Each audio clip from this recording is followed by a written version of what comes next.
Hello friends, good morning. Hello friends, good morning.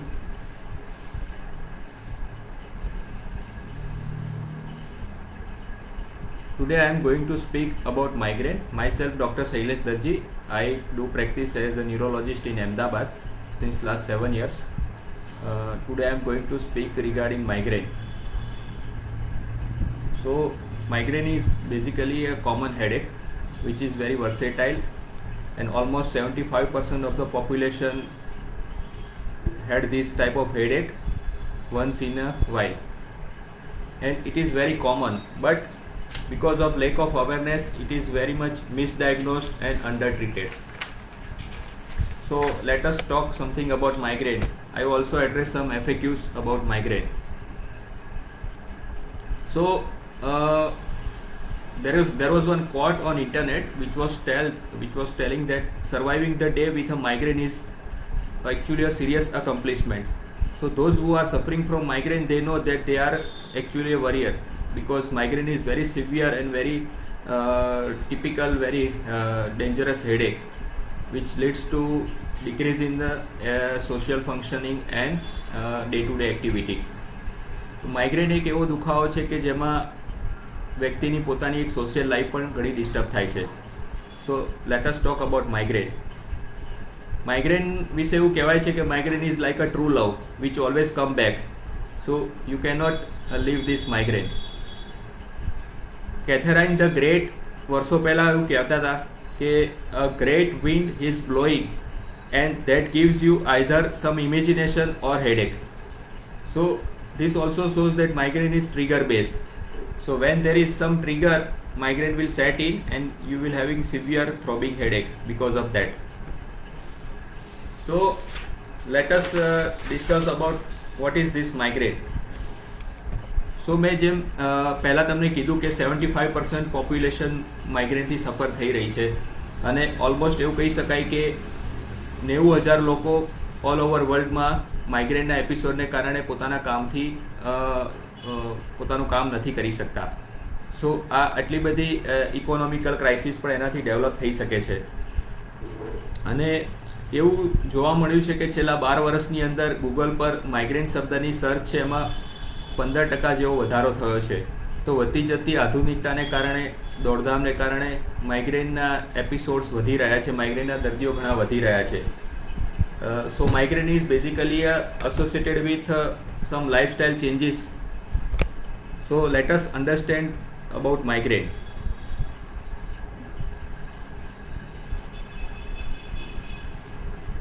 Latest international headache ડિસઓર્ડરનું જે classification આપવામાં આવ્યું છે, that is international headache society 3. તેમાં જણાવવામાં આવ્યું છે કે માઇગ્રેન એક એવો દુખાવો છે કે જે યુનિલેટરલ હોય છે, એટલે કે મગજ માથાના એક જ સાઈડમાં એ દુખાવો થાય છે અને ક્યારેક આખું માથું પણ દુખી શકે છે. આ જે યુનિલેટરલ હેડેક છે તે એની ફ્રીક્વન્સી અઠવાડિયાના 3 થી 4 થી માંડીને વર્ષના 1 થી 2 વાર હોઈ શકે છે. આ જે દુખાવો સ્ટાર્ટ થાય છે ત્યારે એ દુખાવો 72 કલાક સુધી રહેતો હોય છે. તો 72 અવર્સ સુધી એની ડ્યુરેશન હોઈ શકે છે. અને આ જે દુખાવો છે તેમાં પેશન્ટને લપકારા જેવું થાય છે. માથાની એક સાઈડ સિવિયર થ્રોબિંગ હેડેક એટલે કે લપકારા જેવું થાય છે, અને એ લપકારા શરૂઆત ધીમે ધીમે હોય છે, પછી ધીમે ધીમે વધતા જાય છે. અને જ્યારે દુખાવો બહુ વધી જાય છે ત્યારે દર્દીને કોઈ બી લાઇટ સામે કે પ્રકાશ સામે જોવે છે તો એને ગમતું નથી, કોઈનો અવાજ ગમતો નથી, શાંતિથી અંધારી જગ્યાએ બેસવાની ઈચ્છા થાય છે. અને એ દુખાવો એટલો વધી જાય છે કે કશું કામ નથી કરી શકતા અને તેમને સૂઈ જવું પડે છે અથવા તો કોઈ પેઇન કિલર ટેબ્લેટ્સ લેવી પડે છે. આ રીતના જે થ્રોબિંગ હેડેક છે એ માઇગ્રેનમાં બહુ કોમન છે. સાથે સાથે એવું કહેવામાં આવે છે કે જ્યારે માઇગ્રેન થાય છે ત્યારે એને નોઝિયા વોમિટિંગ જેવું પણ થતું હોય છે, અને ઘણીવાર વોમિટિંગ થયા પછી દુખાવામાં ઘણો આરામ થઈ જતો હોય છે. તો જે માઇગ્રેનના એપિસોડ્સ છે એ ફ્રિકવન્ટલી પણ આવી શકે છે, જેમ કે અઠવાડિયામાં 3 થી 4 વાર એપિસોડ્સ આવી શકે છે, અને અમુક વાર એ વર્ષમાં 1-2 વાર આવી શકે છે. તો માઇગ્રેનનું એક ક્લાસિફિકેશન આપેલું છે કે જેમાં એવું કહેવાય છે કે માઇગ્રેનના 2 મેઇન સબ ટાઈપ્સ છે, એક માઇગ્રેન વિથ ઓરા અને એક માઇગ્રેન વિધાઉટ ઓરા. આ જે બેઝિક સબટાઇપ્સ છે એ જાણવાનું એટલા માટે જરૂરી છે કે માઇગ્રેન વિધાઉટ ઓરા એ બહુ કોમન છે. તેને કોમન માઇગ્રેન પણ કહે છે કે જે 85% લોકોમાં જોવા મળે છે. જ્યારે માઇગ્રેન વિથ ઓરા છે એ બહુ ઓછું જોવા મળે છે, અનકોમન છે, તેને ક્લાસિકલ માઇગ્રેન કહે છે અને 15% લોકોમાં એ જોવા મળે છે. માઇગ્રેન વિથ ઓરાની અંદર દર્દીને જ્યારે પણ માથાના દુખાવાનો એપિસોડ ચાલુ થાય છે તો તેના થોડા સમય પહેલાં 15-20 મિનિટ, અડધો કલાક એને ઓરા જોવા મળે છે. એ ઓરા છે એ મોટાભાગે વિઝ્યુઅલ ઓરા હોય છે કે જેમાં તેને આંખની આજુબાજુ ધૂંધળું થવા માંગે છે અથવા ઝિગઝેગ પેટર્ન જોવા મળે છે. એ ટાઈપની કોઈ વિઝ્યુઅલ ઓરા જેવી આવ્યા પછી એ જતું રહે છે અને પછી માથાનો દુખાવો ચાલુ થઈ જાય છે. જ્યારે જે માઇગ્રેન વિધાઉટ ઓરા છે તેમાં આવું કશું થતું નથી, પણ સીધો માથાનો દુખાવો થાય છે. માઇગ્રેન વિથ ઓરા છે એ થોડું અનકોમન છે અને એમાં ક્યારેક જીનેટિક એટલે કે વારસાગત પેટર્ન પણ જોવા મળે છે અને તેની જે ટ્રીટમેન્ટ છે એ થોડી અલગ હોય છે. જ્યારે જે સામાન્ય માઇગ્રેન છે, જે માઇગ્રેન વિધાઉટ ઓરા છે, તેમાં જે સારવાર કરવામાં આવે છે થોડી અલગ ટાઈપની છે. તો જે કોમન માઇગ્રેન છે, માઇગ્રેન વિધાઉટ ઓરા છે, તેના વિશે આગળ થોડું જાણીએ. તો આવા જે અલગ અલગ માઇગ્રેન છે તેના અમુક બીજા પણ સબ ટાઈપ્સ છે.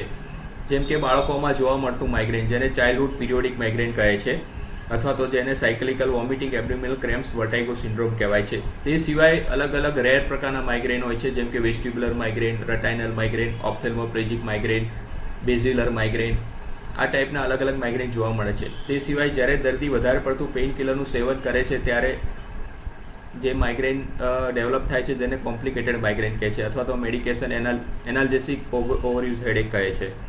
અને તે સિવાય જ્યારે માઇગ્રેનના એપિસોડ બહુ જ ફ્રિકવન્ટલી આવે છે, મોર દેન 15 days પર મંથ, તો એવા માઇગ્રેનને ક્રોનિક માઇગ્રેન કહે છે અથવા તો પર્સિસ્ટન્ટ ડેઇલી હેડેક કહે છે. અને અમુક માઇગ્રેનના એપિસોડ્સ એવા હોય છે કે જે કન્ટિન્યુઅસ થ્રુઆઉટ અવર્સ ચાલુ જ રહે છે અને દર્દીની તકલીફ બહુ વધી જાય છે, તો તેને સ્ટેટસ માઇગ્રેનિકસ પણ કહે છે. સો આ છે બધા માઇગ્રેનના ક્લાસિફિકેશન છે. ઘણીવાર જ્યારે પણ દર્દીને માથાનો દુખાવો આવી રીતે ફ્રિકવન્ટલી થતો હોય છે ત્યારે એને હંમેશા એવું હોય છે કે મને કંઈક માથામાં ટ્યુમર હશે, ગાંઠ હશે કે એવી કોઈ ગંભીર સિરિયસ બીમારી હશે.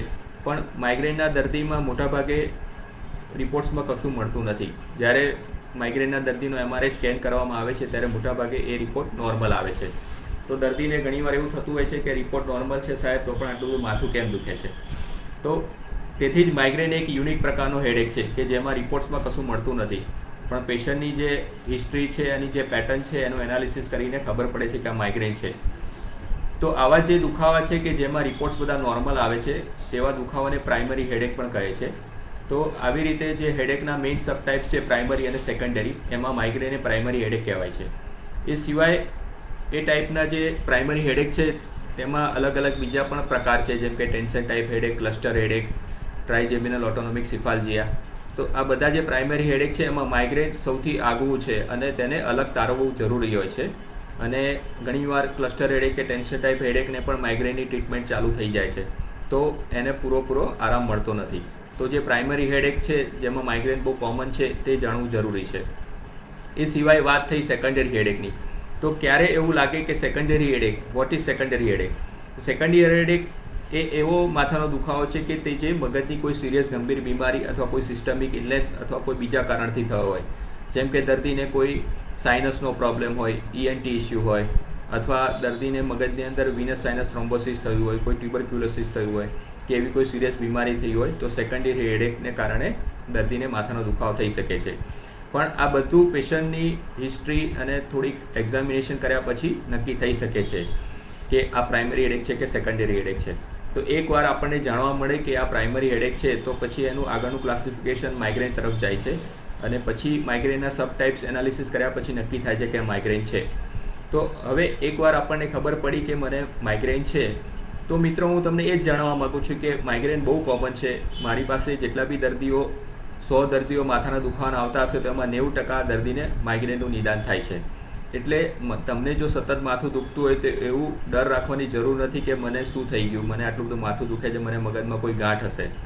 અને હું જેટલા બી દર્દીઓ જે માઇગ્રેનના હેડેક સાથે આવે છે, જે ઇન્સિસ્ટ કરતા હોય છે કે મારે મગજનો ફોટો પડાવવો છે, તો એનો MRI પણ કરાવતા હોય છે તો તેમાં કશું જ આવતું નથી, MRIનો રિપોર્ટ નોર્મલ આવે છે. તો મિત્રો આવો ડર રાખવાની જરૂર નથી. જ્યારે પણ તમને સતત માથાનો દુખાવો રહે છે તો એક માઇગ્રેનની શક્યતા હંમેશા ધ્યાનમાં રાખવી જોઈએ. અને અત્યારની જે સંશોધન થયા છે એ પ્રમાણે માઇગ્રેનની સારવાર ઘણી સરળ છે. અમુક દવાઓથી, લાઇફસ્ટાઇલ ચેન્જીસથી અને થોડીક સમજણથી માઇગ્રેનના એપિસોડ્સને ઘણા બધા ઘટાડી શકાય છે. તો હું તમને એક વસ્તુ જણાવીશ કે ઘણીવાર દર્દીનો પ્રશ્ન હોય છે કે જે ફ્રિકવન્ટલી આ ક્વેશ્ચન છે કે મને માથાનો દુખાવો ક્યારે મળશે. તો હું તમને જણાવીશ કે માઇગ્રેન એક એવો દુખાવો છે કે જે એટલું જલ્દી મટતો નથી. માઇગ્રેનને મટાડવાની કોઈ દવા નથી. માઇગ્રેન એક એવો દુખાવો છે કે જે સતત થયા કરે છે, પણ દવાઓથી અને થોડુંક સમજણ અને લાઇફસ્ટાઇલ મોડિફિકેશનથી આપણે એની ફ્રિકવન્સી ઘટાડી શકીએ છીએ. તો જ્યારે બી માઇગ્રેનના દર્દીને આવો પ્રશ્ન થાય કે મારું માથું ક્યારે ઉતરશે, ક્યારે મને આ દુખાવાથી આરામ મળશે, તો એનો કોઈ સાચો જવાબ નથી. એ દરેક વ્યક્તિમાં ઇન્ડિવિજ્યુઅલી, દરેક વ્યક્તિમાં એ અલગ અલગ હોય છે. એટલે એવું આપણે ના કહી શકીએ કે કોઈ દવા લેવાથી એ મટી જાય. પણ હા, ડેફિનેટલી જો થોડી સમજણ કેળવીએ, લાઇફસ્ટાઇલ ચેન્જ કરીએ અને માઇગ્રેન વિશેની સમજણ કેળવીએ તો એવું થઈ શકે કે એના જે એપિસોડ છે એની ફ્રિકવન્સી ઘણી ઘટાડી શકાય. કે જે મહિનામાં 4-5 વાર થતું હોય એની જગ્યાએ 2-3 મહિને એકવાર થાય. તો આવી રીતે માઇગ્રેન વિશેની સમજણ મેળવવી બહુ જરૂરી છે. તો મેં તમને જણાવ્યું તેમ માઇગ્રેનનું નિદાન કરવા માટે એના અમુક પોઈન્ટ્સ હોય છે કે જે હિસ્ટ્રી, પેશન્ટની હિસ્ટ્રી પરથી આપણને માહિતી મળે છે. તો એ બધું જાણ્યા પછી જ્યારે ખબર પડે કે આ માઇગ્રેન છે તો આગળનો એપ્રોચ એવો હોય છે કે દરેક વ્યક્તિ માટે એ ઇન્ડિવિજ્યુઅલી નક્કી કરવામાં આવે છે. તો જે મેં તમને સમજાવ્યું કેમ માઇગ્રેન છે એ મગજની એવી એક એબનોર્મલ સર્કિટ હોય છે જે દરેક દર્દીમાં એની ઇફેક્ટ અલગ અલગ આવે છે. તો હું મારા દર્દીઓને ઘણીવાર હું સમજાવતો હોઉં છું કે માઇગ્રેન છે એ મગજની એક એલર્જી છે. કે કેમ કે માઇગ્રેન છે એ હંમેશા એના કોઈ ટ્રિગર હોય છે કે જેને કારણે તમને માથાનો દુખાવો થાય છે. તો આ ટ્રિગર વિશે જાણીએ તો ઘણા બધા ટ્રિગર્સ છે. દેર આર 50 નોન ટ્રિગર્સ અને there are many unknown triggers. તો આ ટ્રિગર શું છે? ઘણીવાર આપણને વિચાર આવે કે આ ટ્રિગર્સ સાહેબ કહે છે, પણ ટ્રિગર્સ શું છે? તો ટ્રિગર્સ એક એવી ઘટના છે જેમ બંદૂકમાં ટ્રિગર દબાવીએ ત્યારે ગોળી છૂટે, એવી રીતે અમુક ટ્રિગર્સ એવા હોય છે કે જે ફેક્ટર્સ હોય છે કે જેના સંપર્કથી દર્દીને માઇગ્રેનનો એપિસોડ આવી શકે છે. જેમ કે ખાટું ખાવાથી, આથાવાળું ખાવાથી, વધારે પડતી કોફી પીવાથી, ઉજાગરો કરવાથી, ખાવાનું ટાઈમસર નહીં લેવાથી, સવારનો બ્રેકફાસ્ટ સ્કીપ કરવાથી, એ સિવાય MSG એટલે મોનોસોડિયમ ગ્લુટામેટવાળો ફૂડ પ્રોડક્ટ લેવાથી, જેમ કે ચાઇનીઝ ફૂડ પ્રોડક્ટ છે, બહારના પ્રિઝર્વેટિવવાળું કોઈ ફૂડ પ્રોડક્ટ છે. તો આ બધા માઇગ્રેનના ટ્રિગર છે. એ સિવાય અમુક પર્ટિક્યુલર સ્મેલથી પણ માઇગ્રેન ટ્રિગર થઈ શકે છે. વધારે પડતા ઘોંઘાટવાળા વાતાવરણમાં જવાથી પણ માઇગ્રેન ટ્રિગર થઈ શકે છે. એકદમ ખુલ્લો ઠંડી હવામાં બેસવાથી પણ માઇગ્રેન થઈ શકે છે. પણ મિત્રો, આ બધા ટ્રિગર્સ દરેક વ્યક્તિને અલગ અલગ અસર કરે છે. દરેક વ્યક્તિ માટેના ટ્રિગર અલગ અલગ હોય છે. પણ આ જે વાત થઈ એ કોમન ટ્રિગરની છે કે જે કોમનલી આ ટ્રિગર્સ જોવા મળતા હોય છે. ઘણીવાર હું દર્દી મારી પાસે આવે ત્યારે મને એમ કહેતું હોય છે કે સાહેબ મને 15-20 દિવસથી માથું દુખે છે. પણ એકચ્યુઅલી જ્યારે આપણને પેશન્ટની જ્યારે હિસ્ટ્રી લઈએ, ડિટેલ લઈએ અને એને શાંતિથી પૂછીએ ત્યારે કહેશે કે હા સાહેબ, ક્યારેક કોઈ ફેસ્ટિવલ હોય, ઉપવાસ કર્યો હોય તો મને માથું ચડી જતું, ક્યારેક કોઈ લગ્ન પ્રસંગ હોય અને દોડાદોડી રહી હોય, ઉજાગરો થયો હોય તો મને માથું ચડી જતું અને કોઈ પેઇન કિલર લઈ લો એટલે સારું થઈ જાય. તો આવી જ્યારે હિસ્ટ્રી દર્દી આપે કે આવું તો સાહેબ મને પહેલેથી છે, તો આ વસ્તુ બતાવે છે કે આ માઇગ્રેન જ છે, જેના એપિસોડ્સ એને પહેલેથી આવે જ છે.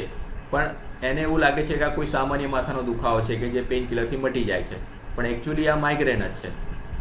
તો આપણને એવું લાગે કે 15-20 દિવસનો માથાનો દુખાવો હશે તો જાણે સૂઈ થઈ ગયો હશે, પણ એકચ્યુઅલી જ્યારે ડિટેલ હિસ્ટ્રી લઈએ ત્યારે ખબર પડે કે આ ટ્રિગર બેઝ હેડેક છે કે જે એને ઘણા ટાઈમથી છે. એટલે યુઝ્યુઅલી માઇગ્રેનની હિસ્ટ્રી 6 to 12 મંથ કે એનાથી પણ વધારે હોઈ શકે છે, કારણ કે દર્દી જલ્દી ડૉક્ટર પાસે જતા નથી એનું નિદાન કરાવવા માટે. જ્યારે માથાનો દુખાવો પેઇન કિલરથી ઉતરતો નથી અથવા પેઇન કિલરની ટેવ પડી જાય છે અથવા તો દર્દીને શંકા જાય છે કે મને મગજમાં કોઈ તકલીફ હશે, ત્યારે જ દર્દી ડૉક્ટર પાસે જતા હોય છે અને પછી એનું માઇગ્રેનનું નિદાન થતું હોય છે. તો મારે તમને એટલું જ જણાવવાનું છે કે જ્યારે બી આવો માઇગ્રેનનો દુખાવો તમને થતો હોય તો આ બધા ટ્રિગર જાણવા જરૂરી છે.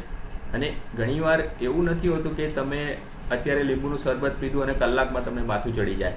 એવું પણ બને કે 24 કલાક પછી એની અસર થાય અને તમને હેડેક થાય. તે જ રીતે તમે સેટરડે સન્ડે કોઈ બહારનું જંક ફૂડ ખાધું હોય ઉજાગરો કર્યો હોય, ટાઈમસર ખાધું ન હોય, દોડાદોડી કરી હોય, તો એવું બની શકે કે મંડે તમને સવારમાં માથું ચડી જાય, તો એને મંડે મોર્નિંગ હેડેક કહે છે. તો આવી રીતે માઇગ્રેનના ટ્રિગર્સ અલગ અલગ છે અને દરેક વ્યક્તિમાં એની અસર અલગ અલગ થાય છે. પણ કેરફુલી જ્યારે સામસામે બેસીને દર્દી જોડે ડિસ્કસ કરીએ તો આમાંથી ઘણા બધા ટ્રિગરની માહિતી મળે છે. ઘણીવાર દર્દી સ્વીકારતો હોય છે કે હું પાણીપુરી બહુ ખાઉં છું અને પછી મને માથું ચડી જાય છે. તો આ બધી જે ટ્રિગર્સની ઘટનાઓ છે તેને કંટ્રોલ કરવી બહુ જરૂરી છે. તો હું મારા દર્દીઓને એ જ કહું છું કે સૌથી પહેલું કામ તમારે જે કરવાનું છે એ ટ્રિગર અવોઇડ કરવાના છે. હું પેશન્ટને એવું જણાવું છું કે તમે હેડેક ડાયરી રાખો, એક ડાયરી જેવું રાખો, અથવા એક ગૂગલમાં એપ આવે છે હેડેક ડાયરી, અથવા તો તમે જાતે મોબાઈલમાં કે ગમે ત્યાં તમે એન્ટ્રી કરો કે જ્યારે બી તમને માથું દુખે છે ત્યારે તમને કેટલા વાગે દુખ્યું, કેવું દુખ્યું, અને એ દુખાવો તમને એટલો વધારે થયો કે તમારે પેઇન કિલર લેવી પડી, તો એનો એક રેકોર્ડ રાખો. પહેલી વાર જ્યારે બી દર્દી આવે છે ત્યારે શરૂઆતથી જ એને દવા આપવાની જરૂર નથી હોતી. પહેલાં તમે જાણો કે એની માથાના દુખવાની ફ્રિકવન્સી કેટલી છે. જો દર્દીને માથાના દુખવાની ફ્રિકવન્સી મોર દેન 4 પર મંથ હોય અને તે પેઇન કિલરથી તેને ઉતરતી ન હોય તો જ કોઈ રેગ્યુલર દવાની જરૂર પડે છે. બાકી મોટાભાગના દર્દીઓને જો frequency less than 4 per month હોય અને થોડુંક એજ્યુકેટેડ હોય, થોડું અનુભવી હોય અને હેડેક ડાયરી મેન્ટેન રાખી શકે તો હું એને ફોલોઅપમાં બોલાવું છું 2-3 મહિના પછી, કે એ ટ્રિગર મેનેજ કરે, ટ્રિગર અવોઇડ કરવાની કોશિશ કરે અને એની જે માથાના દુખવાની પેટર્ન છે એનું એનાલિસિસ હેડેક ડાયરી પરથી થાય. તો ઓપરેશન કર્યા તો તેનાથી માથાના દુખાવામાં કેટલો ફરક પડ્યો છે, તો એ પ્રમાણે પછી આગળની ટ્રીટમેન્ટ પ્લાન થઈ શકે. તો મિત્રો મેં જણાવ્યું ને કે માઇગ્રેનની જે સારવાર છે, એકવાર માઇગ્રેનનું નિદાન પાકું થઈ જાય, આપણે સેકન્ડરી હેડેક રૂલ આઉટ કરી લીધો, MRI CT સ્કેન કંઈ કરાવવાની જરૂર હતી એ પણ કરાવી લીધું, તો પછી જ્યારે માઇગ્રેનની સારવાર શરૂ કરવાની છે તો એમાં સૌથી મહત્ત્વની વસ્તુ છે પેશન્ટ એજ્યુકેશન. કારણ કે જો પેશન્ટને ખબર હશે કે મને માઇગ્રેન છે અને એનો ઇલાજ મારી પાસે જ છે તો એનો ઇલાજ બહુ સરળ થઈ જશે. માઇગ્રેનની કોઈ મેડિસિન છે નહીં, માઇગ્રેનની એવી કોઈ ડ્રગથી ટ્રીટમેન્ટ શક્ય નથી. મેં સમજાવ્યું ને તેમ migraine is not curable. Migraine મટી શકે એવી બીમારી નથી. તો માઇગ્રેનની જે બી દવા આવે છે તેને ટેમ્પરરી કંટ્રોલ કરવાની દવા છે, જેને પ્રિવેન્ટિવ ટ્રીટમેન્ટ કહે છે, કે જે માઇગ્રેનના એપિસોડ્સને પ્રિવેન્ટ કરી શકે છે. Migraine can not be cured by any medication. So માઇગ્રેનની મોટાભાગની ટ્રીટમેન્ટ નોન ડ્રગ ટ્રીટમેન્ટ જ છે. મને એક ગૌરવ પટેલ ભાઈએ પ્રશ્ન પૂછ્યો છે કે can other non drug treatments help in migraine? So yes, non drug treatment means lifestyle modification.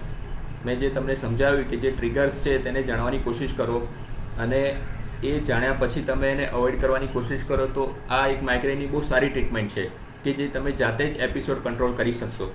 હમણાં મેં એવો ટ્રેન્ડ જોયો છે કે લોકડાઉનને કારણે અને કોરોનાના કારણે લોકોને લીંબુનું સેવન કરવાની ટેવ પડી ગઈ છે. લીંબુનું શરબત છે, ઇમ્યુનિટી વધારે છે, વિટામિન C આપે છે. તો હમણાં મારી પાસે માઇગ્રેનના ઘણા દર્દીઓ આવ્યા છે અને એ દર્દીઓનું એવું જ કહેવું છે કે સાહેબ છેલ્લા 3-4 મહિનાથી માથાનો દુખવાનો સખત વધી ગયો છે અને પેઇન કિલર લેવા છતાં પણ આરામ નથી થતો. પછી હું જ્યારે એક પ્રશ્ન પૂછું કે તમે લીંબુનું શરબત લો છો કે લીંબુ લો છો, તો કે આ સાહેબ કોરોના માટે અમારે લીંબુ લેવું પડે છે. તો એના પરથી જ ખબર પડી જાય છે કે આ લીંબુને કારણે દેટ ઇઝ સાઇટ્રિક એસિડ અને that is one of the common trigger. Citrus food is one of the common trigger for migraine. શું હું એમને જણાવું છું કે તમે લીંબુ બંધ કરો, કારણ કે લીંબુના કારણે જ તમને આ માઇગ્રેનના એપિસોડ વધી ગયા છે અને એ બંધ કર્યા પછી તેમને ઘણો આરામ પણ મળ્યો છે. તો એટલા માટે જ આ જણાવવાની જરૂર છે કે જે બી મગજની બીમારીઓ છે તે અલગ અલગ પ્રકારની હોય છે. તેમાં માઇગ્રેન છે ક્રોનિક એપિસોડિક ઇલનેસ કહેવાય છે. ક્રોનિક મીન્સ કે લાંબા ગાળાની બીમારી, એપિસોડિક મીન્સ કે એના એપિસોડ્સ આવે જ રાખે છે. તો મિત્રો એવું પણ ઘણીવાર થતું હોય છે કે દર્દીને આવી ક્રોનિક એપિસોડિક બીમારી હોય જે લાંબા ગાળાથી હોય. ઘણા દર્દી તો એવું પણ કહે છે કે સાહેબ નાનપણમાં ભણતો તો ત્યારથી મને માથું દુખે છે. તો આવી જે ક્રોનિક એપિસોડિક ઇલનેસ છે તેને કારણે દર્દીને ઘણીવાર હતાશા, અનિદ્રા અને ઉચાટ પણ રહેતો હોય છે. દર્દી ઘણીવાર ડિપ્રેશનમાં જતો રહે છે કે મારી આ માથાના દુખાવાની સારવાર શક્ય છે કે નહીં અને મને આ કેવી રીતે મળશે. એ સિવાય મેં એવું પણ જોયું છે કે ઘણીવાર દર્દીને માઇગ્રેન હોય પણ તેને બીજા કોઈ પ્રકારના માથાના દુખાવાની ટ્રીટમેન્ટ ચાલતી હોય છે, જેમ કે એને કોઈ સિમ્પલ પેઇન કિલર લઈને ચલાવતા હોય છે અથવા તો કોઈ ક્લિનિશિયન છે એ કોઈ અલગ અલગ દવાઓ આપીને ચલાવતા હોય છે. પણ માઇગ્રેનની જે પ્રોપર ટ્રીટમેન્ટ છે એ best treatment of migraine is always patient education. જ્યાં સુધી દર્દીને ખબર નહીં પડે કે આ ટ્રિગરને કારણે થાય છે ત્યાં સુધી દર્દીને એટલી સમજણ નથી પડવાની અને એ પેઇન કિલર લઈને જ ચલાવવાનો છે. તો મેં કીધું એ પ્રમાણે માઇગ્રેનની જે સારવાર છે એના બેઝિક મેઇન 3 મુદ્દા છે. First important thing is trigger management or lifestyle modification. તો આ બધું જાણ્યા પછી બીજી જે ટ્રીટમેન્ટ છે માઇગ્રેનની તે પેઇન કિલર છે.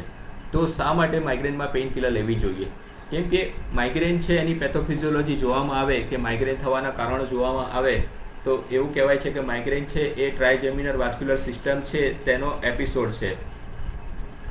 તો આ જે ટ્રાઇજેમિનલ વાસ્ક્યુલર બંડલ છે એક્ટિવેટ થવાથી માઇગ્રેનના એપિસોડ આવે છે. તો માઇગ્રેનમાં ઘણી બધી પેઇન કિલર કામ કરે છે અને ખાસ કરીને રિસેન્ટલી ટ્રિપ્ટાન્સ અને એન્ટી-CGRP રિસેપ્ટર એન્ટીબોડીઝ નામની ટ્રીટમેન્ટ ડેવલપ થઈ છે કે જે માઇગ્રેનના પેઇન માટેની અસરકારક સારવાર છે. તો શા માટે માઇગ્રેનમાં પેઇન કિલર લેવી પડે? તો જ્યારે પણ માઇગ્રેનનો એપિસોડ બહુ જ વધારે સિવિયર હોય, તમારું day to day work disturb થાય, તમે કોઈ કંપનીમાં જોબ કરતા હોય, તમે હાઉસવાઇફ હો કે તમારે ઘણું બધું વર્કલોડ હોય અને જો માથાનો દુખાવો ચાલુ થાય તો એ એટલીસ્ટ 1 થી 2 દિવસ સુધી તમને હેરાન કરશે. તો તમારું કામ અટકી જશે અને તમે કશું કરી નહીં શકો. તો એવી કન્ડિશનમાં તમારે પેઇન કિલર લેવી જ પડે છે. તો વાંધો નથી, માઇગ્રેનમાં એવું છે કે જો મહિનામાં 4 વાર તમે પેઇન કિલર લો તો એ સફિશિયન્ટ છે. એનાથી વધારે પેઇન કિલર ના હોવી જોઈએ. મહિનામાં 4 વાર પેઇન કિલર લઈ શકાય. અને જો તમારી પેઇન કિલરની રિક્વાયરમેન્ટ મહિનામાં 4થી પણ વધારે હોય તો પછી એના માટે આપણે બીજી કોઈ સારવાર વિચારવી પડે. એક પ્રશ્ન છે ઇમરાન શેખભાઈનો, it's migraine is permanent or medicine will reduce? મેં તમને જણાવ્યું એ પ્રમાણે માઇગ્રેન પરમેનન્ટ નથી હોતો, પણ માઇગ્રેન એક ક્રોનિક બીમારી છે, દેટ ઇઝ લાંબા ગાળાની બીમારી છે અને એના અમુક ઉંમર પછી રિમિઝન આવે છે. રિમિઝન એટલે કે માઇગ્રેન જતું રહે છે. તો એ પરમેનન્ટ બીમારી નથી, પણ ડેફિનેટલી દર્દીને વારંવાર એપિસોડ આવવાથી એવું જ લાગે છે કે આ મટશે નહીં. તો મેડિસિનથી એને ડેફિનેટલી રિડ્યુસ કરી શકાય છે. હવે તેના વિશે જ હું વાત કરી રહ્યો છું કે જ્યારે આપણે ટ્રિગર મેનેજ કરી લીધા, લાઇફસ્ટાઇલ ચેન્જ કરી, પેઇન કિલર પણ જ્યારે જરૂર પડી ત્યારે લઈ લીધી, પણ તેમ છતાં પણ અમુક વાર અમુક અનનોન ટ્રિગર્સ હોય, અમુક ટ્રિગર્સ એવા હોય કે જે તમે મેનેજ નથી કરી શકતા, અથવા તો તમારું જે માઇગ્રેન છે એ અલગ પ્રકારનો છે કે જેમ કે રટાઇનલ માઇગ્રેન, હેમિપ્લેજિક માઇગ્રેન કે ઓપ્થેલ્મોપ્લેજિક માઇગ્રેન અથવા તો વેસ્ટિબ્યુલર માઇગ્રેન, કે એવા માઇગ્રેન છે કે જેમાં ટ્રિગરનું એટલું બધો રોલ નથી હોતો. એવી ઘણી બધી માઇગ્રેનની કન્ડિશન છે કે જેમાં તમારે અમુક દવાઓ રેગ્યુલર લેવી પડે છે. આ દવાઓને પ્રોફાઇલેક્ટિક ટ્રીટમેન્ટ કહે છે અથવા તો પ્રિવેન્ટિવ ટ્રીટમેન્ટ કહે છે, અથવા તો એવી દવા છે કે જે તમે રેગ્યુલર અમુક સમય સુધી લો તો માઇગ્રેનના એપિસોડ્સ ઘણા બધા કંટ્રોલ થઈ જાય. તો ઘણીવાર એવું બી થતું હોય છે કે આવી દવા સાથે દર્દી જ્યારે રેગ્યુલર બેઝિસ પર એને માથાના દુખાવાનો અહેસાસ જ જતો રહે છે અને તેને કોઈ જ માઇગ્રેનના એપિસોડ્સ આવતા નથી. પણ મિત્રો આ જે દવા છે એ પણ ટેમ્પરરી જ છે. એનો કોર્સ તમે 6 મહિના લો, 8 મહિના લો, 12 મહિના લો, ત્યારે અમુક દર્દીઓમાં એવું થતું હોય છે કે માઇગ્રેન સપ્રેસ થઈ જાય છે અને ઘણા સમય સુધી માઇગ્રેન ફરીથી થતો નથી. પણ ડેફિનેટલી એ એને ક્યોર તો નથી જ કરી શકતું. તો આવી જે ટ્રીટમેન્ટ છે જેને રેગ્યુલર બેઝિસ પર લેવી પડે છે તેમાં ઘણી બધી મેડિસિન્સ આવે છે, ઘણા બધા અલગ અલગ સબ ગ્રુપ્સ છે. There are 17 to 18 subgroups of medicine which are effective in this type of migraine. તેમાં બીટા બ્લોકર્સ છે, કેલ્શિયમ ચેનલ બ્લોકર્સ છે, એન્ટી એપિલેપ્ટિક ડ્રગ્સ છે, ડાયુરેટિક્સ છે, ન્યુટ્રિશનલ એલિમેન્ટ્સ છે, એનો કોઈ એન્ડલેસ લિસ્ટ છે. there are many medications અને નવી નવી દવાઓ એમાં આવી જાય છે. તો આ બધી જે ટ્રીટમેન્ટ છે એને પ્રિવેન્ટિવ માઇગ્રેનની ટ્રીટમેન્ટ કહે છે કે જે માઇગ્રેનના દુખાવાને ખાલી પ્રિવેન્ટ કરે છે પણ બીમારીને પૂરેપૂરું મટાડતું નથી. તો મિત્રો આ સાથે અંતે હું ખાલી એટલું જ કહીશ કે માઇગ્રેન છે એ બહુ કોમન માથાનો દુખાવો છે કે જેની સારવાર શક્ય છે અને તમને સતત એપિસોડિક આવો માથાનો દુખાવો થતો હોય તો તમે નિષ્ણાત ન્યુરોફિઝિશિયનની સલાહ લો. તમે જાણો કે આ પ્રાઇમરી હેડેક છે કે સેકન્ડરી હેડેક છે. પ્રાઇમરી હેડેકના પણ અલગ અલગ સબટાઇપ છે. ઘણીવાર એવું બી થતું હોય છે કે દર્દીને ક્લસ્ટર હેડેક હોય અને માઇગ્રેનની સારવાર ચાલતી હોય છે. ટેન્શન ટાઈપ હેડેકની સાથે માઇગ્રેનનો મિક્સ હેડેક પણ હોઈ શકે છે. તે સિવાય બહુ વધારે પડતી પેઇન કિલર લેવાને કારણે એનાલ્જેસિક એબ્યુઝને કારણે પણ અલગ પ્રકારનો માથાનો દુખાવો થતો હોય છે. તો આ બધું સ્પષ્ટ નિદાન થાય અને પછી એની પ્રોપર સારવાર થશે તો તમને આ માઇગ્રેનના એપિસોડ્સમાં ઘણી રાહત થઈ શકશે.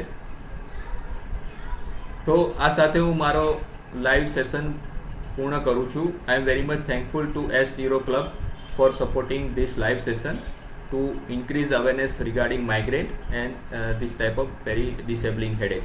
Thank you. Have a nice day.